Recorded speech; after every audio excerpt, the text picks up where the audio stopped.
Mimi naitwa Sulemani Daudi, mkazi wa Malabi.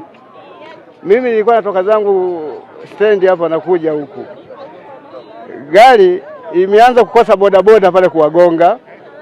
Baada ya hapo kuwagonga, gari tayari kama imehama, imemshinda dereva, ikaja ikagonga ukingo ikaingia kwenye msingi. Tayari ikawa imedondoka, tayari watu wakawa tunaanza na kutufanyia kuwaokoa hapo. Kwa majina naitwa Daniel Nyambo.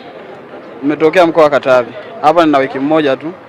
Mimi nyumbani ni jirani tu hapo barabarani, nilikuwa ndani nimelala nikasikia mngurumo asubuhi mkali hapa. Natoka naona gari imeanguka hapa. Nakuja nafika hapa, tulikuta tu ni watu wanapiga kelele ndani ya gari. Na tulianza kuwasaidia kuwatoa kwenye gari. Na tulipotoa tulikuta mmoja wao amefariki, tukamtoa tumalaza kwenye mtaro pale. Hapa na hapa tukaanza kubandua upande huu. Na tulianza kuwatoa, wengine walikuwa ni wazima.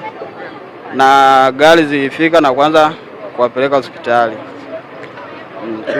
Tumehangaika sana kuinua gari lakini tulishindwa. Kwa hiyo ilibidi tuanze kupiga simu na kutafuta uongozi maalum ajili aje kusaidia kwa ajili ya kuliinua ile gari. Kwa mengineyo tuliendelea kuyaona tu hapa mpaka sasa.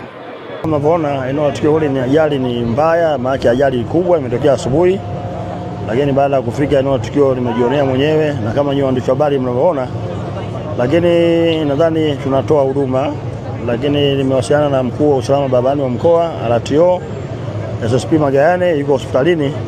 Anaambia mpaka muda huu mpaka sasa hivi maiti ziko 4, kwa maana watu wazima, watu wakubwa ni 3 na mtoto mdogo mwaka mmoja ni mmoja, na majeruhi ambao wako serious ni 14 na wengine ambao wameumia kawaida. Kwa bado nayafuatilia kujua idadi yake, lakini mpaka sasa hivi ni kama nilivyowaambia. Kamanda, watu wamekuwa kilalamikia stendi kuu ya mabasi ya Tabora idadi kubwa sana ya matumizi ya pombe kwa madereva, lakini pia mawakala. Pengine hili linaweza kuwa ni kiashirio tosha cha sababu za ajali hizi. Hiyo sio sababu tosha, kwa sababu nilipofika hapa nimeongea na DTO, kwa maana huyu ni mkuu wa trafiki ya wilaya.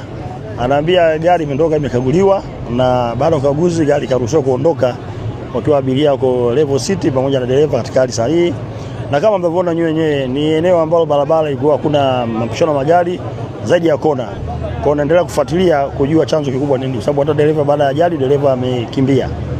Kwa hiyo ni hivyo.